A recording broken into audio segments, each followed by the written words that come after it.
இன்றைக்கி இந்த வீடியோவில் ஒரு விண்டோஸ் சர்வீஸ் எப்படி விஷுவல் ஸ்டூடியோவில் க்ரியேட் பண்ணுறது சரிங்களா. .NET ப்ரோக்ராமிங் லாங்குவேஜ் வச்சு எப்படி க்ரியேட் பண்ணுறது அப்படின்னு சொல்லி பார்க்கலாம். முதல்ல விண்டோஸ் சர்வீசஸ்னால் என்ன, நீங்கள் சர்ச்சில் போயிட்டு சர்வீசஸ்ன்னு அடிக்கிறீங்க சரிங்களா. ஒரு விண்டோ ஓப்பன் ஆகுது. இதில் பார்க்கக்கூடிய எல்லா சர்வீசஸ் என்னென்னா பேக்ரவுண்டில் கண்டினியூஸாக ரன் ஆகிட்டே இருக்கும் சரிங்களா. நீங்கள் ஸ்டேட்டஸ் பார்த்தீங்கன்னா ரன்னிங்னு இருக்கும். நம்ம இந்த சர்வீசஸை ஸ்டாப் பண்ணிக்கிடலாம், இல்லைனா ரீஸ்டார்ட் பண்ணிக்கிடலாம், என்னன்னாலும் பண்ணிக்கிடலாம் சரிங்களா. இந்த சர்வீசஸை நம்ம எப்படி க்ரியேட் பண்ணுறது அப்படின்னு சொல்லி தான் பார்க்க போகிறோம். இப்போ நீங்கள் விஷுவல் ஸ்டூடியோவில் வந்துட்டு க்ரியேட் நியூ ப்ராஜெக்ட் அப்படின்னு சொல்லி கொடுத்துட்டோம் சரிங்களா. டாப்பில் வந்து சர்வீசஸ் அப்படின்னு சொல்லி சர்ச் பண்ணுங்கள் சரிங்களா. விண்டோஸ் சர்வீசஸ் அப்படின்னு சொல்லி சர்ச் பண்ணும்போது ஏகப்பட்ட ஆப்ஷன் வருது. அதில் third options windows services .NET frame ஒர்க்குன்னு வருது பார்த்தீங்களா. ஸோ இதில் ஒரு நேம் வச்சுக்கோங்க. நான் என்ன நேம் வைக்க போகிறேன்னா மைக்கா டெக் ப்ராஜெக்ட் அப்படின்னு சொல்லி நேம் வைக்க போகிறேன். ஸோ நேம் வச்சு அதோடைய லொக்கேஷன் வந்து நான் ஒரு டி டிரைவில் சேவ் ஆகிற மாதிரி வச்சுக்கிறேன் சரிங்களா. டி டிரைவில் நான் ஆல்ரெடி ஒரு ஃபோல்டர் க்ரியேட் பண்ணி வச்சுருக்கிறேன். ஸோ அந்த ஃபோல்டரில் என்னுடைய ப்ராஜெக்ட் போய் சேவ் ஆகிற மாதிரி மைக்கா டெக் அப்படிங்கிற ஃபோல்டருக்குள்ளே .NET அப்படின்னு சொல்லி ஒரு ஃபோல்டருக்குள்ளே விண்டோஸ் சர்வீசஸ் ஸோ க்ரியேட்டுன்னு கொடுத்துட்டேன். ஸோ இது .NET நம்ம 4.7.2 வச்சு தான் க்ரியேட் பண்ணுறோம் சரிங்களா. இப்போ நம்மளுடைய ப்ராஜெக்ட் க்ரியேட் ஆகுது. நம்மளுடைய சிஸ்டம் கொஞ்சம் ஸ்லோ அப்படிங்கிறதுனால க்ரியேட் ஆகிறதுக்கு கூட கொஞ்சம் டைம் எடுத்துக்கும் சரிங்களா. ரேம் கெப்பாசிட்டி அதிகமாக இருந்துச்சுன்னா உடனே க்ரியேட் ஆகிரும். ஸோ இப்போ ப்ராஜெக்ட்டு க்ரியேட் ஆகிடுச்சு. இந்த ப்ராஜெக்டில் நீங்கள் ரைட் சைடு பார்த்தீங்கன்னா ப்ரோக்ராம் அப்படிங்கிற ஒரு program.csன்னு ஒரு ஃபைல் இருக்குது, services.csன்னு ஒரு ஃபைல் இருக்குது. ஸோ நான் ஃபஸ்ட்டு program.cs ஃபைலை ஓப்பன் பண்ணுறேன் சரிங்களா. இந்த ஃபைலில் வந்து ஒரு மெயின் மெனு இருக்கும் சரிங்களா. நீங்கள் இந்த ப்ராஜெக்டை ஸ்டார்ட் பண்ண ஆரம்பிச்சிங்கன்னா இந்த மெயின் மெத்தடில் இருந்து தான் ஸ்டார்ட் ஆகும். அந்த மெயின் மெத்தடுக்குள்ளே தான் நம்ம எதை கால் பண்ணுறோன்னா சர்வீசஸ் 1 அப்படிங்கிற ஒரு விண்டோ சர்வீஸை கால் பண்ணுறோம். நான் இதை என்ன பண்ணுறேன்னா ஓப்பன் பண்ணுறேன். அதாவது சர்வீஸ் 1.c# ஃபைலை ஓப்பன் பண்ணுறேன். அதில் ஓப்பன் பண்ணிங்கன்னா இதில் தான் விண்டோ சர்வீஸ் ஃபங்க்ஷனை கோர் ஃபங்க்ஷனை எழுதணும். முதல்ல விண்டோ சர்வீஸ் ரன் ஆகணும்னா நம்மளுக்கு த்ரெட்டிங் கான்செப்ட் மூலமாக தான் விண்டோ சர்வீஸ் ரன் ஆகுது. ஸோ நான் த்ரெட் ஆப்ஜெக்ட்டை க்ரியேட் பண்ணிக்கிறேன் சரிங்களா. த்ரெட்டு ஆப்ஜெக்ட் நேம் என்ன கொடுத்துக்கிறேன்னா ஆப்ஜெக்ட் நேம் வந்து ஃபைல் ரைட்டர், அது வந்து எம்டியாக இருக்கிற மாதிரி முதல்ல கொடுத்துக்கிறேன். ஸோ அதனால தான் முதல்ல நல்லுன்னு சொல்லி டிஃபைன் பண்ணியிருக்கிறேன் சரிங்களா. இப்போ அடுத்த ஃபங்க்ஷன் எதுக்குள்ளே எழுதணும்னா ஆன் ஸ்டார்ட் அப்படிங்கிற ஒரு ஈவெண்ட் இருக்குது பார்த்தீங்களா. விண்டோஸ் சர்வீஸை பொறுத்த வரைக்கும் ஆன் ஸ்டார்ட்டு ஆன் ஸ்டாப் அப்படிங்கிற 2 ஃபங்க்ஷன் கால் நடக்கும் சரிங்களா. முதல்ல ஆன் ஸ்டார்ட்டுக்குள்ளே நம்மளுக்கு தேவையான எல்லா ஃபங்க்ஷனும் எழுதிக்கிறேன். த்ரெட்டுன்னு ஒரு ஆப்ஜெக்ட் க்ரியேட் பண்ணியாச்சு. இப்போ ஆன் ஸ்டார்ட்டுக்குள்ளே த்ரெட் ஸ்டார்ட் அப்படிங்கிற ஒரு ஆப்ஜெக்டை க்ரியேட் பண்ணணும் சரிங்களா. த்ரெட் ஸ்டார்ட் அப்படிங்கிற ஒரு ஆப்ஜெக்டை என்ன பண்ணிக்கிறேன்னா ஒரு நேம் கொடுத்துக்கிறேன். ஸோ ஓபிஜே அதாவது ஆப்ஜெக்ட் அப்படிங்கிற மாதிரி ஒரு நேம் கொடுத்துட்டு அந்த த்ரெட் ஸ்டார்ட்டில் என்ன பண்ணுறேன்னா ஒரு ஃபங்க்ஷனை கால் பண்ண போகிறேன். அந்த ஃபங்க்ஷன் நேம் நான் என்ன வச்சுக்கிற போகிறேன்னா ஃபைல் ரைட் ஃபங்க்ஷன் அப்படிங்கிற நேமில் என்னுடைய ஃபங்க்ஷன் நேமை டிஃபைன் பண்ணிக்கிறேன். ஸோ இது கரெக்டானு கேட்டிங்கன்னா கரெக்டு தான். இப்போ எரர் த்ரோ பண்ணும். 2 எரர் இதில் த்ரோ பண்ணும். ஒரு எரர் என்னென்னா அந்த த்ரெட் அப்படின்னு வந்துருச்சுனாலே அதில் வந்து நம்ம ஒரு ரெஃபரன்ஸை ஆட் பண்ணணும். அந்த ரெஃபரன்ஸை நீங்கள் அதில் எரர் மேலேயே நீங்கள் ஹவர் பண்ணி பார்த்தீங்கன்னா அதில் system.thread த்ரெட்டிங் அப்படிங்கிறத இன்சர்ட் பண்ண சொல்லி கேட்கும். சரி, ஒரு எரர் ஃபிக்ஸ் ஆகிடுச்சு. அடுத்த எரர் என்னென்னா நம்ம ஃபங்க்ஷன் கால் பண்ண சொல்லி கேட்குறோம் சரிங்களா. அதாவது என்ன ஃபங்க்ஷன் ஃபைல் ரைட் ஃபங்க்ஷன் நேமை கொடுத்துருக்குறோம். அந்த நேமில் ஒரு ஃபங்க்ஷன் க்ரியேட் பண்ணியிருக்கணும் சரிங்களா. அதாவது பப்ளிக் வாய்டுன்னு கொடுத்து அந்த ஃபங்க்ஷன் நேமை கொடுத்து ஒரு ஃபங்க்ஷன் க்ரியேட் பண்ணியாச்சு. இப்போதைக்கு அந்த ஃபங்க்ஷனுக்குள்ளே நான் எம்டியாக இருக்கிற மாதிரி விட்டுக்கிறேன். லேட்டராக நம்ம அந்த ஃபங்க்ஷனை ஃபில் பண்ணணும். இப்போ த்ரெட் ஸ்டார்ட்டு கொடுத்தாச்சு. இந்த த்ரெட் ஸ்டார்ட்டை எதுக்குள்ளே பாஸ் பண்ணணும்னா நம்ம முதல்ல த்ரெட் அப்படிங்கிற ஒரு எம்டி ஆப்ஜெக்ட் க்ரியேட் பண்ணோம் பார்த்தீங்களா. அதாவது ஃபைல் ரைட் அப்படிங்கிற ஒரு ஆப்ஜெக்ட் க்ரியேட் பண்ணோம் பார்த்தீங்களா. அந்த ஆப்ஜெக்ட்டுக்குள்ளே இந்த த்ரெட் ஸ்டார்ட் ஆப்ஜெக்டை என்ன பண்ணணும்னா அசைன் பண்ணணும் சரிங்களா. அதுதான் நான் என்ன பண்ணுறேன்னா அந்த லைன் நம்பர் 25 பண்ணுறேன் சரிங்களா. File start is equal to new த்ரெட்டுன்னு கொடுத்து அந்த மேலே அதாவது லைன் நம்பர் 24 உள்ள அந்த ஆப்ஜெக்டை தூக்கி அதில் பாஸ் பண்ணிக்கிறேன் சரிங்களா. இப்போ அந்த நேம் மாறி இருக்க ஒரு சேம் நேமாக இருக்கணும் சரிங்களா. இப்போ என்ன பண்ணுறேன்னா இந்த த்ரெட்டு ஸ்டார்ட் பண்ணணும் சரிங்களா. அதனால் ஃபைல் ரைட்டு .ஸ்டார்ட்னு கொடுக்கணும் சரிங்களா. ஸ்டார்ட்டுன்னு கொடுத்து கடைசியில் செமிகோலன் வச்சுக்கோங்க. ஸோ இப்போ நான் ஆன் ஸ்டார்ட் ஈவெண்ட்டு ஸ்டார்ட் ஆகிடுச்சு. த்ரெட்டு மூலமாக என்ன பண்ணிட்டேன்னா க்ரியேட் பண்ணிட்டேன். இப்போ அந்த ஆக்சுவல் ஃபங்க்ஷனுக்குள்ளே எழுதணும் பார்த்தீங்களா. அந்த ஃபங்க்ஷனுக்குள்ளே நம்ம என்ன பண்ண போகிறோம்னா ஒரு டெக்ஸ்ட் ஃபைலில் 10 செகண்டுக்கு ஒரு டைம் ஒரு லைனை இன்சர்ட் பண்ண போகிறோம். இதுதான் அந்த விண்டோஸ் சர்வீஸ் பண்ண போகிற ஒரு கோர் லாஜிக் சரிங்களா. அதனால் என்ன பண்ணுறேன்னா ஒரு ஒயில் லூப்பை ஓப்பன் பண்ணிக்கிறேன். அந்த ஒயில் லூப் என்ன பண்ணால் அந்த லூப்புக்கு உள்ள ஃபால்ஸ் அப்படிங்கிற ஸ்டேட்மெண்ட் உருவாகிற வரைக்கும் ரன் ஆகிட்டே இருக்கும் சரிங்களா. இப்போ நான் ஒரு டெக்ஸ்ட் டாக்குமெண்ட் சொன்னோம் பார்த்தீங்களா. அந்த டெக்ஸ்ட் டாக்குமெண்ட்டை லோக்கலில் ஒரு ஃபோல்டரில் டெஸ்ட் அப்படிங்கிற ஒரு ஃபோல்டரை க்ரியேட் பண்ணிக்கிறேன். அந்த ஃபோல்டருக்குள்ளே தான் என்ன பண்ண போகிறோம்னா அந்த டெக்ஸ்ட் டாக்குமெண்ட்டை க்ரியேட் பண்ணி அந்த டெக்ஸ்ட் டாக்குமெண்ட்டுக்குள்ளே என்ன பண்ண போகிறோம்னா நம்மளுக்கு தேவையான ஃபங்க்ஷனை, அதாவது நம்மளை ஒரு லைன் இன்சர்ட் பண்ணணும்னு சொன்னோம் பார்த்தீங்களா, அந்த லைனை அந்த டெக்ஸ்ட் டாக்குமெண்ட்டுக்குள்ளே தான் எழுத போகிறோம். சரிங்களா, இப்போ அந்த டெஸ்ட் அப்படிங்கிற ஒரு ஃபோல்டரு க்ரியேட் ஆகுது. கொஞ்சம் ஹேங் ஆகிடுச்சு, வெயிட் பண்ணுவோம். சரிங்களா, இப்போ அந்த ஃபைல் பார்த்து கரெக்டாக காப்பி பண்ணிக்கோங்க. சரிங்களா, காப்பி பண்ணி நான் பார்த்து என்ன பண்ணுறேன்னா ஒரு பார்த்து க்ரியேட் பண்ணிக்கிறேன். கடைசியில் பேக்வேர்ட் ஸ்லாஷ் போட்டு நம்மளுக்கு தேவையான நேமை கொடுத்துக்கிறோம். சரிங்களா, example.txt அப்படிங்கிற ஃபைலில் தான் நம்மளுக்கு தேவையான லைனை இன்சர்ட் பண்ண போகிறோம். எப்போவுமே C# அந்த பேக்வேர்ட் ஸ்லாஷை டபுள் டைம் போடணும். சரிங்களா, பார்த்தா இருந்துச்சுன்னா டபுள் டைம் போட்டால் மட்டும்தான் எரர் த்ரோ பண்ணாது. ஸோ அதை ஞாபகம் வச்சுக்கோங்க.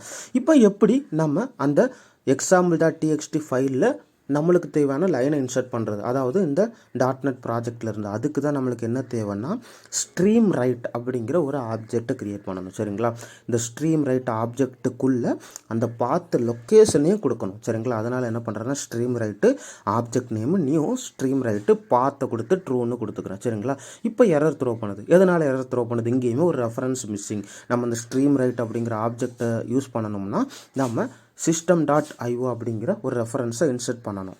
நெக்ஸ்ட்டு நம்ம என்ன பண்ணணும்னா அந்த ஸ்ட்ரீம் ரைட் அப்படிங்கிற ஆப்ஜெக்ட் க்ரியேட் பண்ணோம் பார்த்தீங்களா, அதில் ரைட் லைன் அப்படிங்கிற ஒரு மெத்தட் இருக்கும். சரிங்களா, அந்த மெத்தடை நம்ம கால் பண்ணணும். சரிங்களா, ஏதோ ஒரு எரர் த்ரோ பண்ணுது. ஓகே, ஸ்பெல்லிங் மிஸ்டேக் கரெக்ட் பண்ணிட்டோம்.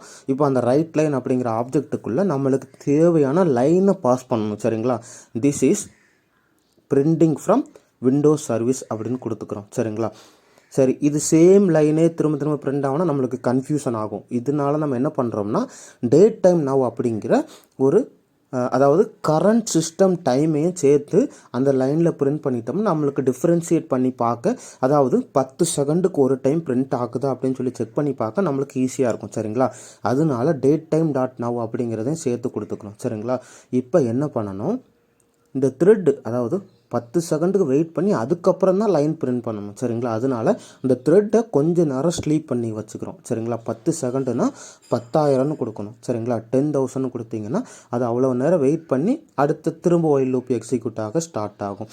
இப்போ ஆன் ஸ்டாப்பு அந்த மெத்தட் இருக்குது பார்த்தீங்களா, அதில் என்ன பண்ணணும்னா ஒருவேளை நம்ம ஸ்டாப் பண்ணணும்னா இந்த த்ரெட்டை வந்து அபார்ட் பண்ணி விட்டுறணும். சரிங்களா, இல்லைனா வந்து சிஸ்டம் எரர் வரும். அதனால் அதை அபார்ட் பண்ணிடும்.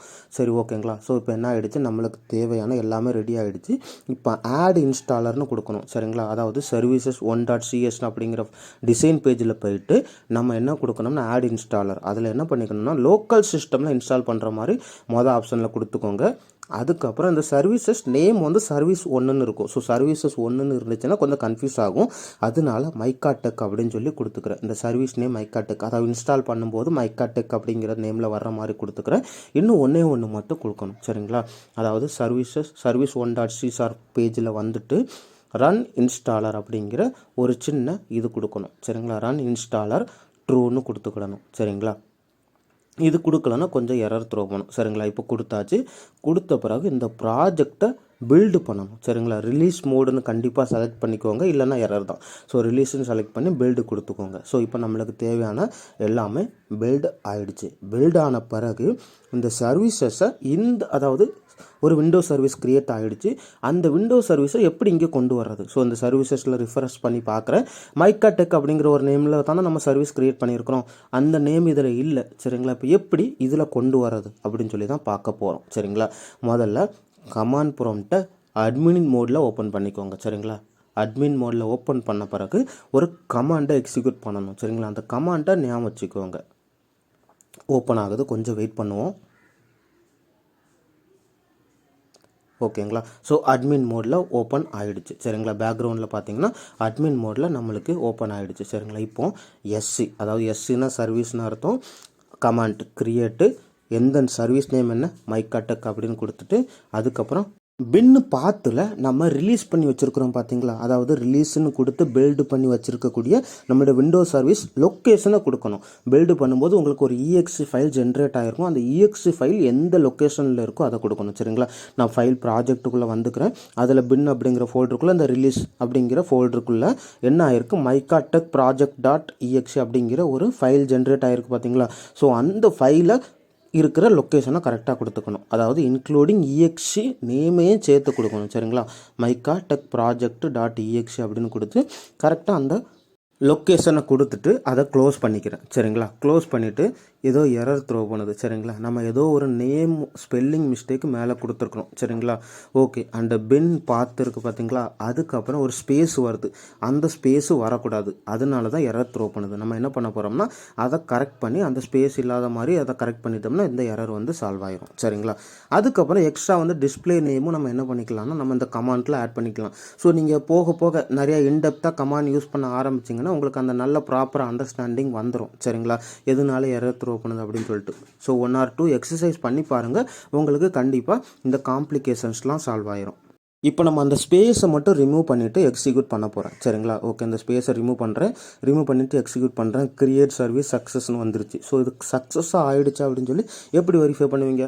கரெக்டாக அந்த சர்வீசஸ்னு ஒரு விண்டோ ஓப்பன் பண்ணி வச்சுருக்கோம் பார்த்தீங்களா. ஓகே, அதை ரெஃப்ரெஷ் பண்ணி பார்த்தீங்கன்னா இப்போ என்ன ஆகுது, மைக்கா டெக் அப்படிங்கிற ஒரு சர்வீஸ் க்ரியேட் ஆகிருக்கு. ஓகே, அதை ஸ்டார்ட் பண்ணி விட்டுட்டோம் சரிங்களா. ஸ்டார்ட் பண்ணி விட்ட பிறகு இப்போது நம்மளுடைய விண்டோ சர்வீஸ் கரெக்ட் தானான்னு எப்படி டெஸ்ட் பண்ணுவோம்?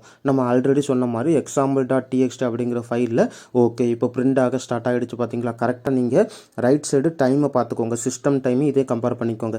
கரெக்டாக 9:07 என்ன ஆயிருக்கு, ஒரு ஃபைல் ஒரு லைன் பிரிண்ட் ஆகிருக்கும். அதுவும் கரெக்டாக முதல்ல 9:07 5 செகண்டு, அதுக்கப்புறம் 9:07 15 செகண்டு, அதுக்கப்புறம் 9:07 25 செகண்டு. ஒரு தடவை க்ளோஸ் பண்ணிவிட்டு திரும்ப ஓப்பன் பண்ணுறேன் சரிங்களா. அதாவது 10 செகண்டு கழித்து அடுத்த லைன் பிரிண்ட் ஆகிக்கிட்டே இருக்கும். ஸோ இது ஓகே பார்த்தீங்களா, 4வது லைன் பிரிண்ட் ஆகிடுச்சு. ஸோ இப்போ நம்மளுடைய சர்வீஸு பக்காவாக ஒர்க் ஆகுது அப்படின்னு சொல்லி கன்ஃபார்ம் பண்ணிக்கிடலாம். இப்போ அந்த சர்வீசஸை ஸ்டாப் பண்ணிடுங்க. ஏன்னா தேவையில்லாமல் சிஸ்டமில் நம்ம நிறைய சர்வீசஸை ரன் பண்ணக்கூடாது. டெஸ்டிங்காக பண்ணதுனால அதை ஸ்டாப் பண்ணிவிட்டு இந்த சர்வீசஸை நான் டெலிட்டுமே பண்ண போகிறேன். அதுக்கு கமாண்ட் என்னது, எஸ்சி டெலிட்டு, அந்த சர்வீஸ் நேம் கொடுத்தீங்கன்னா நம்மளுடைய சர்வீஸ் வந்து டெலிட் ஆயிரும். ஸோ நீங்கள் இதில் திரும்ப ரெஃப்ரெஷ் பண்ணி பாருங்கள், நம்மளுடைய சர்வீஸ் இருக்காது. ஒரு சர்வீஸ் நீங்கள் கிரியேட் பண்ணிவிட்டு தேவையில்லாம் தெரிஞ்சுன்னா டெலிட் பண்ணியிருக்க.